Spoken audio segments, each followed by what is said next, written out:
Welcome to a new podcast here in studio at West Coast Creative Studio. Welcome to the Good Talk, Garin, our new guest. Yeah. Welcome. That worked. The Good Talk, Garin. I like the way that flows with the interview. Yeah, it flows. Dude, you are my sixth guest. Cool. Can you believe that? That's great, man. I can't believe people want to come on my podcast. People love you. Oh, you know what I'm saying? That's awesome. But I never thought I would have a podcast in a million years. But, you know, I have this beautiful podcast studio that I'm running and, you know, booking for other people. So might as well have my own podcast, you know, use it for what it's meant to be. But Garin, thanks for coming to the studio and onto my podcast. I'm excited for you, man. Like, I love seeing your clips. Like, you do a really good job of asking questions, and you're made for this. You're made for a podcast. Ah, thanks, man. That means a lot, Yeah. especially coming from you. But hey, this is about you. So I want to get into it, and I want to talk to you and learn more about you, even though, you know, we're friends and I already know, but let's let the people know who you are, what you do, and let's get into it, man. So give us a little bit of an introduction of who you are and what you do. I'm a Florida man. You know what I'm saying? Born and raised in Florida, in the best way. I'm a Florida guy. Let's say guy. I was born and raised in Florida. I have worked as a journalist my entire life, and to tell you where it all started, really, I haven't really told anybody this, but it started in like middle school. Breaking news. Right. This is breaking news. My career really started in middle school. I wasn't very much liked in sixth grade, which was hard for me because I started a new school, and that was weird to have people not like me. So I just, you know, kind of became a class clown. Just This was middle school? This is middle school. Okay. Yeah. My mom makes jokes about how I complained to her about, I want to leave, like, get me out of here. And then by the time eighth grade came around, I was like, I love this place. I can't wait to graduate. Everyone's so cool. And she says she wants to smack me upside the head whenever she thinks about it because I complain so much. But it's tough when no one likes you, you know, being the new kid. And then I kind of became the class clown. And that kind of allowed me to like build relationships, and that was kind of my way of like connecting with people. And then in eighth grade, I was like the school editor of the newspaper, and I had forgotten all about that until I was an adult. And I was like, holy crap, I've been a journalist since I was in eighth grade. Wow. So your career basically started when you were an eighth grader and nobody liked you. Yes, exactly. Nothing has changed. Still the same. Yeah. Jokes. Little foreshadowing for a later conversation about comedy. We'll get into that. Yes, sir. But let's go back. So your career started, you know, maybe eighth grade. And that's is that when you realized that journalism was in your future? That's such a great question. I did not realize it back then. I was a kid that was very present in my childhood. Like I had the best childhood. I lived 10, 12 minutes from the beach. I had all the video games you could ask for. My parents were super gracious. They didn't ask me to do a lot. You know, they didn't, you know, ask me to do a bunch of stuff, sports and all that. I ended up doing sports because I loved it. But I had a very happy childhood. So I had no reason to look forward to adulthood, you know? And so it was when I went to college, when I was an engineering major, I realized that wasn't the right move. After my freshman year, I was like, man, like I'm at ground zero. Like I wasted a whole year, and then I came across journalism, and it was like, oh wow, eureka! And I've been a journalist ever since. I've been interested in journalism ever since my. So you went to college for engineering, computer engineering. I wanted to program video games, and that's what you thought you wanted to do. I thought I was going to work for Nintendo or Sony and make video games. So what made that click that you were like, okay, this is not it. This is not the move. I need to switch careers. Calculus. Calculus kicked my ass, and I was like, why calculus if I'm, you know, computer engineering, right? Like I need to learn how to code, not do calculus. But calculus sucked. I failed, and that was my and I noticed the engineering building was very like dark and quiet and secluded, and like it just didn't feel like my vibe. And then that summer, there was a girl in high school that I liked. She hooked me up with her friend to go on a date. So I was like, oh, you're ready? But she put me up with her friend instead. The friend was a broadcast major. She wanted to be a sportscaster.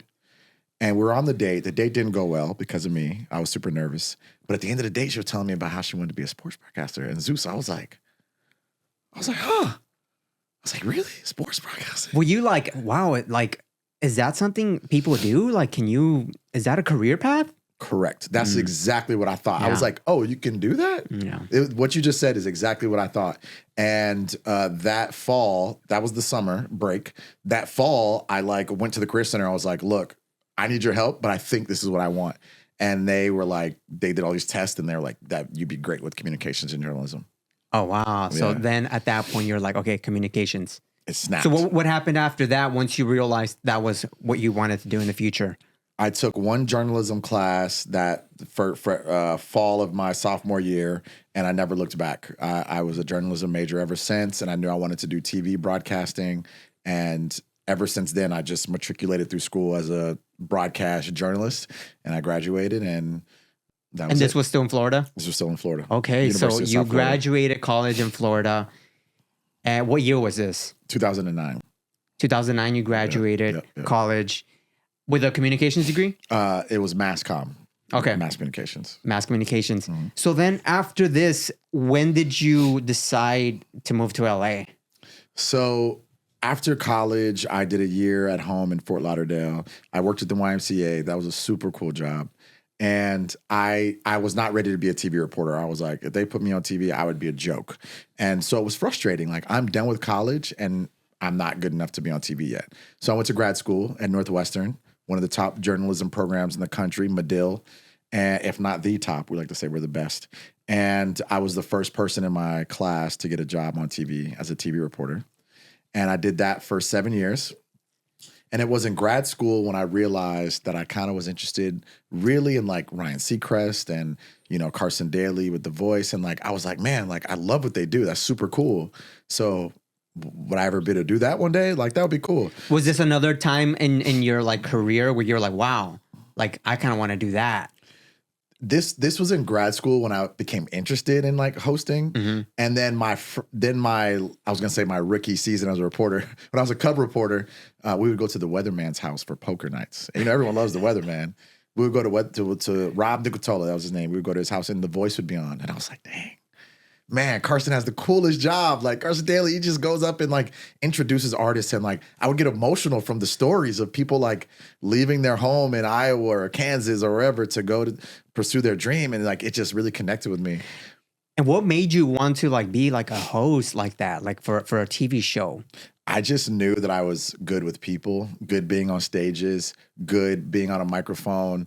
Beyond just being a reporter. Like being a reporter was great, and journalism is such a great, important job. But I just love the thrill of being on stage. You know, it's just exciting for me. Like when I was in college, I did a lot of things on stage. I did a lot of hosting and emceeing. And so that's kind of where it grew, was in college. And then grad school is when it was like, oh, wow, like I could actually do that for a living. Kind of like the thought I had with journalism. It was again like, oh, I could do like what Ryan Seacrest and Carson Daly do. And so I would talk about it like this. I would say, you know, I'd love to be a host one day. Like, that'd be super cool. And a buddy of mine just like every few years would renew the call, like, hey, what's up with you and hosting in LA? And I was like, I don't know. I'm doing my journalism thing. I'm loving it, you know? And then my last year as a reporter, he was like, hey, what are you doing? Like, are you going to do it or not? And him and his wife came up with a game plan for me. And 7 months later, I moved to LA, quit my job. And 7 months later, you quit your job, moved to LA with no job to pursue your goals and dreams of becoming a game show host. Yes. And what year was this? This was in 2018. Yeah, I left in like June, I think, 2018. And then I had like a month. And then I moved in August. Oh, wow. Yeah. So how was that process and that change moving to LA? It was insane. I mean, I was living in St. Petersburg, Florida at the time, and I absolutely loved it. My best friends from college were still living in Tampa Bay. My family was 4 hours away in Fort Lauderdale. You know, I was working my way up as a reporter. Like, it was really hard for me to leave. It felt stupid. I was like, what am I doing? Like, am I really giving everything up to make this move that may or may not work out? And I was like, you know what? Everything I wanted to do up until this point has worked. So why would this not? Yeah. So you moved to LA in 2018? Yes. And what was like your first gig out here? Well, importantly, the first thing that I did was I took a hosting class. And that was the first thing. Was like, as soon as I get here, the day I moved here, I was in a class. And I was like, it's important for me to be working right when I get here, even though I don't have a job. So I signed up for the class and I was like, I got to be there that day. So that's the day I moved to LA. And my first gig, I did this very weird, like, kids job where you like host kids parties, like help kids run around and like for their birthday parties. So that was weird, but it was fun. But that was a paid gig. It was a paid gig. Okay. It was a paid gig. And I'm trying to remember what my first job was. I did like little free things here and there. Yeah. But my first gig was working for Cinemark Theaters as a junket host. And what a junket is a sit-down interview with the cast of a movie. And my first movie was Gemini Man. So I got to sit down with Owen Wilson. And that was the Will Smith movie where he like cloned himself and he like, it was a younger Will and then the regular older Will. I didn't get to interview him, but I got to talk to Owen Wilson. And and it was super cool. And So you were interviewing celebrities, pretty much right off the bat. Yeah, that's great. How did you get that job? I said Owen Wilson. Or that gig? Did I say Owen Wilson? Let me make sure I got. Yeah. You have your all the information and your phone right there. Let's fact check. No, I'm so sorry. It's not Owen Wilson. Who is it? But it's a similar name. It's a very similar name. I'm about to look it up right now. Yeah, look it up. Because we got to get these facts right, people. You got to get the facts right. Yeah. Clive Owen. Yeah. He's an older gentleman. You'll recognize his face. Oh yeah. Okay. Yeah. Okay. So is he the first person you interviewed? He's the very first person I interviewed. Celebrity? First celebrity I ever interviewed for Cinemark, and it went horribly. I didn't really know what I was doing because junkets are like very specific things. Like you have to go in. You have 4 minutes. You slate. All right. So they call you in. They say slate. So you say your name and your outlet, and then you just you have 4 minutes. So it's like, where do you look? Where do you it was just like very overwhelming for me. That sounds overwhelming. Yeah. I was like, oh, here's this celebrity and your job as a junket. Like, now that I do junkets, it's so easy. But like starting off, I was like, oh my God, they're going to fire me before I even got started, Were you nervous? I was so nervous. Yeah. Oh my God. I still get nervous to this day, and I've been doing it for 4 years now. Wow. October 2019. How long did you do that junkets? 5 years. So I started like September of 2019. So now I've been doing it for 4.5 years. Yeah. Okay. Yeah. Wow. So 4.5 years of interviewing celebrities and a bunch of people. Who's one of the best celebrities that you've interviewed? That one of your favorites? Yeah, I've had so many that were really cool. Most recently, I interviewed Alana Glazer and Michelle Buteau for their movie Babes. They were so cool. And I interviewed Chris Pratt for the Garfield movie. So cool. But my favorites, they're amongst my favorites. Those three I just mentioned. But The Rock is up there as a top guy. And I'll add Kevin Hart in there too. They both were great for Jumanji. They were great. And Jamie Lee Curtis was a lot of fun. And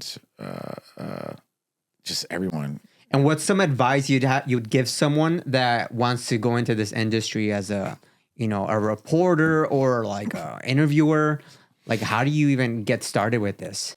Yeah, a girl DM'd me the other day and said, hey, how do I get into this as an interviewer and host as yourself? And it was hard for me to give advice because it was kind of just a generic question. And so I asked her, I said, what is it that you want to do? You know what I mean? Like, what kind of host do you want to be? Like, I moved here saying I wanted to be like Ryan Seacrest. I wanted to host like American Idol and The Voice. So like, if someone says that, I can give advice for that. What I'm doing now with junkets, I kind of fell into that.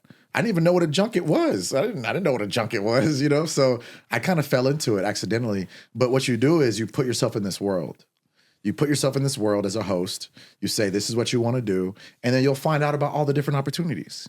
So I put myself in the hosting world as someone who wants to host a show like The Voice or, American Idol or Family Feud, And then once I moved into this world, I was able to find out about, you have stuff like QVC and HSN where you're like selling products. You have stuff like Survivor, where it's like a adventure show. You have junkets, red carpet interviews. There's so many different types of hosting gigs that I know about now. I can help people once they tell me what they're interested in. So you just have to get involved. Yes. And just jump into the deep end, move to LA, and pursue it. Yes, yes. Or move wherever, right? Just do it. Just start pursuing what you want to do, basically. In your area, you can do it. If you live in a big city, just, look at what local TV stations have lifestyle entertainment shows, or, sometimes junkets are in small cities. Sometimes junkets are in Tampa or in Kansas City or wherever. Like, there might be smaller movies that have junkets in those cities, or big movies that have junkets in those cities if they filmed the movie there. So just be tapped in as much as possible in your city where you are.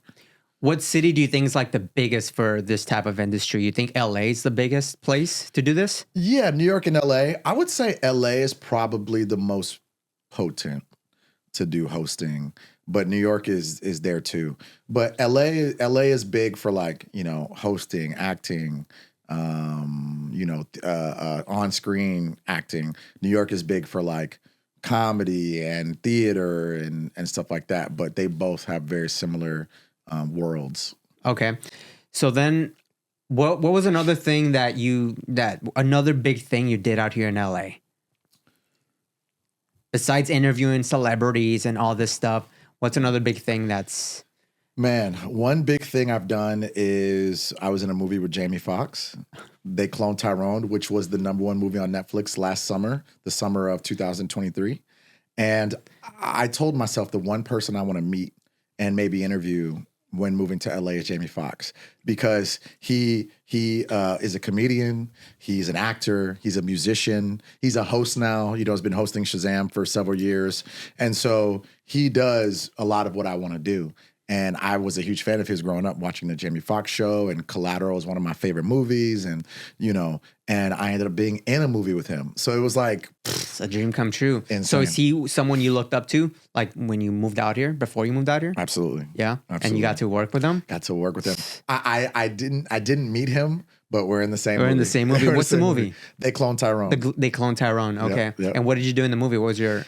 I played myself, basically. I played a reporter. I played a CNN reporter, and they kept my last name. So it's like literally... It's you. You're playing yourself. Yeah. So there's no way you could have messed it up. Billy Flowers, right? Yeah. So I couldn't mess it up. Yeah. I was like, when I heard it, I was like, did they keep my last name? Because they announced to me instead of me saying it. So it was funny. That's cool. Yeah. That's awesome. Thank you. Let's talk about The Bachelorette. You were in The Bachelorette, and I want to know more about this. Let's get into this. It was crazy, man. First of all, what season of The Bachelorette were you in? I was on season 16 with Claire Crawley and Tayshia Adams. That was like the infamous season where she dipped, right? She dipped out on us, man. What happened? It was the first season in the history of the show where the Bachelorette left early. She basically fell in love or lust with this guy named Dale Moss, who was this former football player, good looking dude, but even cooler person. And, from the moment, the reason she had sort of a heads up from previous Bachelorettes is because they were here to film the show. Everyone was cast. Dale was cast. They were here, and then the pandemic hit. Crazy timing. Like, they almost had limo exits. Then, so they had to postpone for a few months. So she knew who her cast was. They recast a bunch of people because a lot of them were younger, and she was 39. So she wanted older men. So she tweeted like, keep applying, gentlemen. And I was in a relationship at the time. When you went to The Bachelorette, you were in a relationship? No, let's not do that, because a lot of guys do that. I wasn't me. I was in a relationship with someone, so I wasn't interested in dating other people or being on any shows. But the reason I brought that up is because I had fallen for this person very quickly. And I had never done that before. I always have taken my time with women. I've always been the guy that was like, 5 months in, I'm like, do I want to be in a relationship with this person or not? And this woman, here we are, less than a month, and I'm like, I'm in, let's go, And it was weird for me, and I was proud of myself for like diving in. But she ended up not being a good person to get into a relationship with, and like she doubted how quickly she went, and that was hurtful, So I remember watching advertisements for The Bachelorette, like, guys, still apply. And so I was like, you know what? I'm gonna get over her by applying for the Bachelorette. Like Claire's beautiful, you know. I was attracted to her, so I was like, you know what, I'm gonna get over her by applying for the Bachelorette, and not thinking I would get on. And I was like, y'all, my heart's broken. I fell for this woman. Like I was just like gashed, like just giving them all the tea about what happened to me. And lo and behold, I was the kind of guy they were looking for. Right? They liked your story. Yeah, they liked the story. Someone who could fall quickly, someone who is heartbroken, you know, so that wants love. And so that's how I got on. And Claire fell quickly for Dale because she could see, you know, that he was already cast. And so I think she like did research on him. Everyone So says she knew he was going to be on. So do you think they already knew each other before? everyone says, oh, they talked before. The two of them have maintained that they didn't.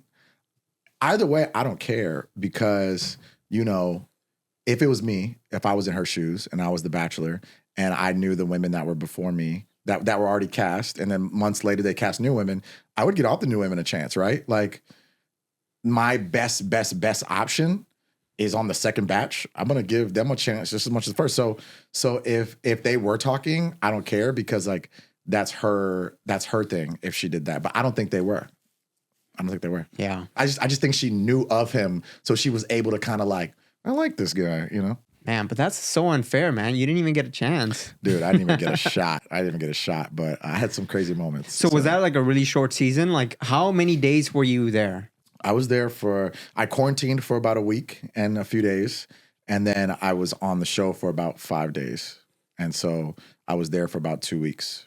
Okay, 2 weeks, shooting for 5 days. And how many episodes were you in? 4, because I was in the first 3 episodes, and then I was on the very last episode on the bloopers of her like trying to get my name right. She was like, "What was her name?" Okay. And how was that experience? It was great, man. I learned a lot about myself. I learned a lot about romance. I feel like I'm a guy who knows how to really make a woman feel special. Even the women who haven't worked out in the past however many years since the show, I feel like I've made them feel special, you know, because I've learned how to like tap into like romanticism and how to like really treat someone and show someone that I care about them. So the show really changed me in that way. Wow. There's been times I've been on dates and they're like, "Oh my God, that was a great toast," or "That was so sweet. This sounds like The Bachelor." And I was like, "Wait till I tell them I was on it." When you go on dates, do you bring this up that you went on The Bachelorette if they don't know? Not right away. I try to wait till like date 2 or 3 or 4.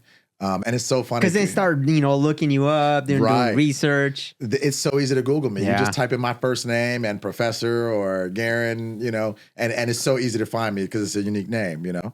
And so, you know, a lot of times I go into dates thinking maybe they Googled me already. Sometimes that had happened and it pops up. But I don't bring it up. And so a lot of time, there's been times where I was on dates and we talked about reality TV, and then the second or third date, they're like, "Why didn't you say anything?" And I'm like, well, you know, that doesn't make me, it doesn't define me. It's just something I had done. So how has dating been ever since The Bachelorette? Not bad. Not bad. How do those DMs look after coming off that show? Dude, DMs were on fire. DMs were on fire. I can't imagine how it is for the women on The Bachelor because my DMs were going crazy. I think I had hundreds of women DM me. It was crazy. And there was women that I didn't know. There was women that were like models, women that were like reality stars, women that were from my past. You know, and it was crazy the entitlement that some women from my past thought that they had. That just completely like cut me off or ignored me and then came back around and were like, "Where are you? Why aren't you talking to me?" Blah, blah, blah. And it's like, Are you all mad? Of a sudden? Yeah. Are you crazy?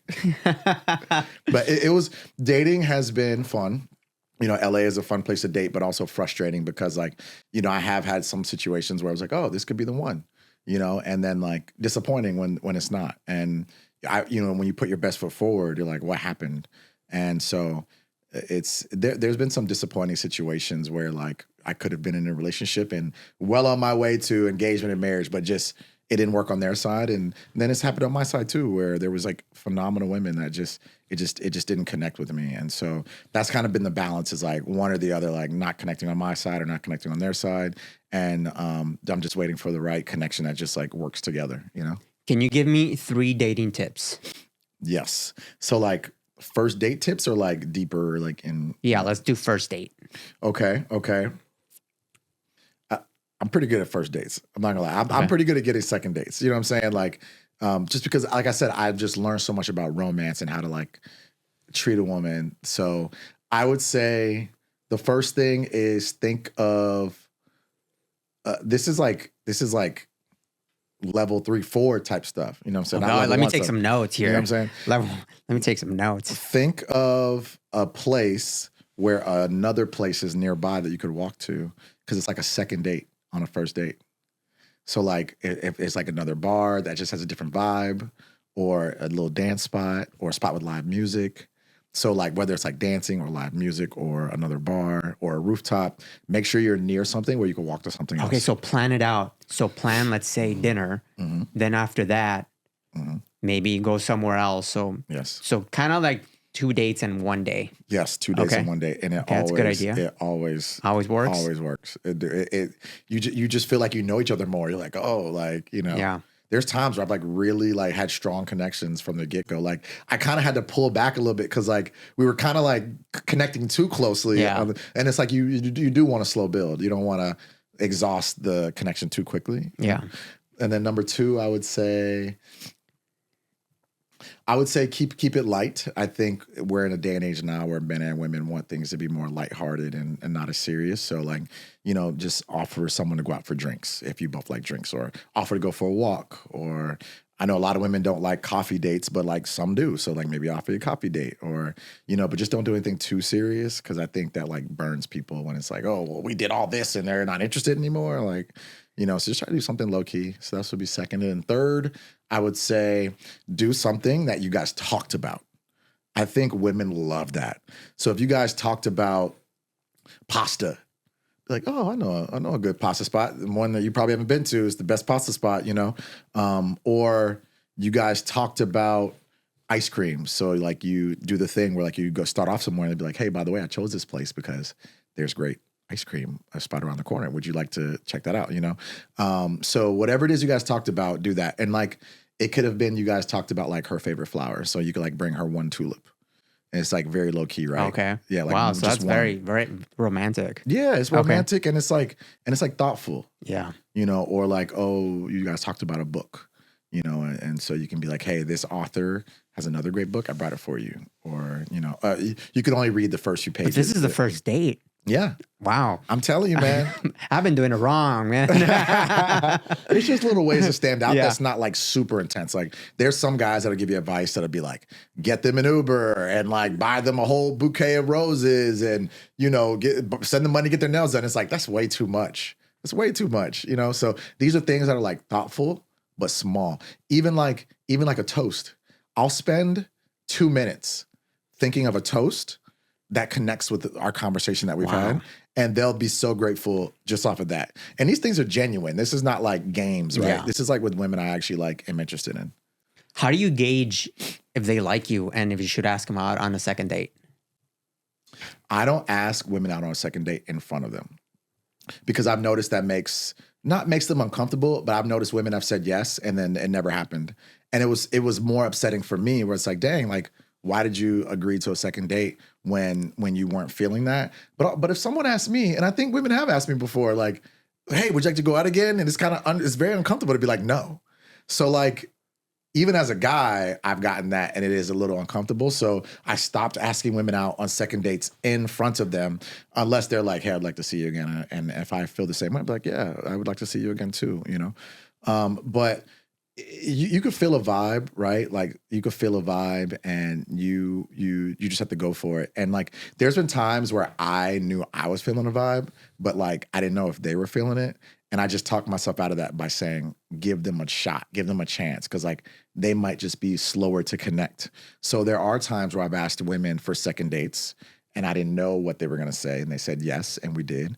And there's times where I've asked for it and they ghosted or never followed up. So, you know, you just have to go for it. Yeah, just go for it. If you want to do it, yeah, just ask. Yeah. You asked them on the first date, you know. That was Dating Tips with Garin Flowers. I hope it helps. Take notes, guys. Take some notes. I'm sure that'll help a lot of people out there. dating in LA is it's not easy. Yeah, no, it's not. It's not. Yeah. And as far as like dating, you think apps is a good way to go, or going out to bars and meeting people in real life?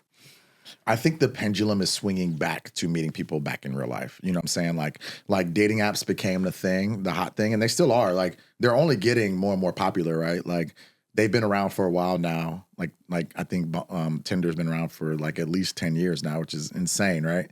But wait, it might not be 10 years. Yeah, it's definitely been around for like It's been a while. It's been like 10 plus years, because I remember I was at my first job when my coworker was on Tinder and I was like, oh, what is this? You know? So I think it's been 10 plus years since dating apps have been out. And well, even like the eHarmonies and Match, those have been out for a while, Yeah. a long time. But I think they're still popular and they're a great way to meet someone.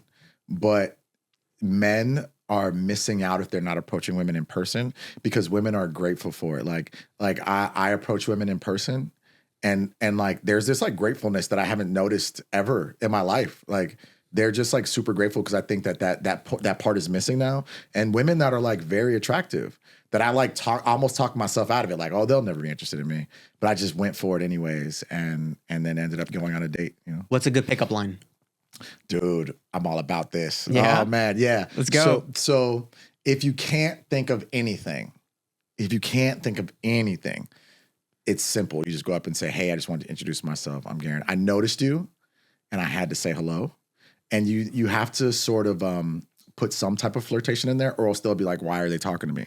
So I think you have to say something like, I noticed you have really cool shoes, or, you have a really great outfit, or I thought you were beautiful. My name is Garin. What's your name? It's nice to meet you. Or actually, I don't even ask their name. I'll just say, hey, how you doing? I'm Garin. No, I'm sorry. I'll ask their name. And then if they ask my name back, that's like a trick. Like, were they interested in knowing my name? So that's what I'll do. I'll say, hey, you look good. It's nice to meet you. What's your name? And then if they ask back, I'm like, oh, that's a good sign. If they keep the conversation If going. they keep the conversation going, it's great. Green it's a good flag, sign. let's go. Yes. Now that's like basic, generic. Like if you got nothing, you can still approach. You can still approach no matter what. But if you notice something, then say that thing, and it's an easy in. So I'll give you a few examples of women that I've approached recently that ended up on dates. So there was one where she was at a show that I host, and I just kind of was like, I see you over here by yourself, but you have good vibes. Like you're smiling, you're like clapping. Like I love that you're by yourself. Just good energy. I love that, And that's how I approached her. And then the conversation just goes from there. And then another woman, she was at a bar, and she kind of one of those like faces that's like intimidating, like kind of like, like is she just gonna completely shut me down? And I walked up to her and I said, I saw you over here and I thought you had a nice outfit, and I just had to say hi. I thought you were very cute, And she was like, thank you. And we ended up being there to watch. It was at a show, and we ended up being there supporting the same person. So that created a lot of relatability. And then on the date, she told me she thought I was cute too. And we were in West Hollywood, and she didn't know if I was gay or not, because West Hollywood's a gay area. So this woman who I almost talked myself out of going to approach thought I was cute as well. You know what I'm saying? And then a third one, she was at a bar with her friend, and we ended up dating for about a month, like 3.5 weeks, a month or so. This girl, I approached her at a bar, and her friend had walked away for a little bit, and I can't remember what I said because it's been a while, but I said something about her friend, like, did your friend abandon you, or, something like that. And yeah, we ended up like dating for like a month. So wow. Damn. Those are some opening lines. So I want to talk about your comedy, because I was at your first comedy show. You were. Yeah. And it was great. For it to be your first show, I was impressed. And thank you. I think you are meant to be a comedian. Mm-hmm. And I've been to a couple of your shows now, and you've improved a lot. Yeah. So let's talk about comedy. How did you even decide to start doing comedy? Well, first of all, thank you for the support. You've been to 2 shows, so I appreciate your support. And you saying that, like, bro, that just touched my soul. So thank you. I being a host, you make jokes by nature, right? And I can make jokes on demand in hosting, but I never felt comfortable doing stand-up. Like a fear, like imagine touching a spider, or like jumping off of a bridge to bungee jump. Like those are some of people's greatest fears. Mine was stand-up comedy. it got to the point where it's like I see everyone who's getting hosting jobs does something else. They're an actor, they're an actress, they're a musician, they're a former athlete or a current athlete. Like Travis Kelce's hosting the celebrity version of Are You Smarter Than a Fifth Grader? So like I just see people, comedians. I just see people who are famous doing these things that I want to do. So I was like, man, am I missing out on my dream because I'm too afraid to do this? So I heard this quote that sometimes your dreams are on the other side of fear. And that snapped from me, Zeus. And I was like, I'm going to do improv. And I was like, no, you're bitching out because improv is easy because you already do that. Stand up. So I was like, no, take a stand-up class. I took a stand-up class and I've been doing it ever since. Yeah, that's crazy. Yeah, stand up, man. That is something scary. Yeah. But it's so fun. You look like you're having a lot of fun up there. Yeah. And your jokes they're good, man. Can you give us a joke? Yeah. So I have a Dale Mosh joke, going back to Dale, and I talk about how I'm upset that she left early with him. I say, Claire, that was my bachelorette. She left with this 6'3" green-eyed former football player. I was really upset about it because I wanted to leave with him. You know what I'm saying? So that's one of my jokes. And then I joke a lot about how I live in the Valley. And so I'm a Valley girl. And I do like a little, like a little hair swipe, which is like a black man saying he's a Valley girl. Like it's just contrast, And then I talk about how being black in America, I'm very proud to be black, but like my feet are very white for some reason. And like I just talk about how my feet are white and like I can, get pulled over and treated like a white person because my feet are so white. I just take my shoes off. You know what I'm saying? And have you bombed before, like in one of these shows? Oh, yes. Yeah. How does that feel? And how do you recover? It feels oddly good when you bomb because you go off stage and you're like, I'm okay.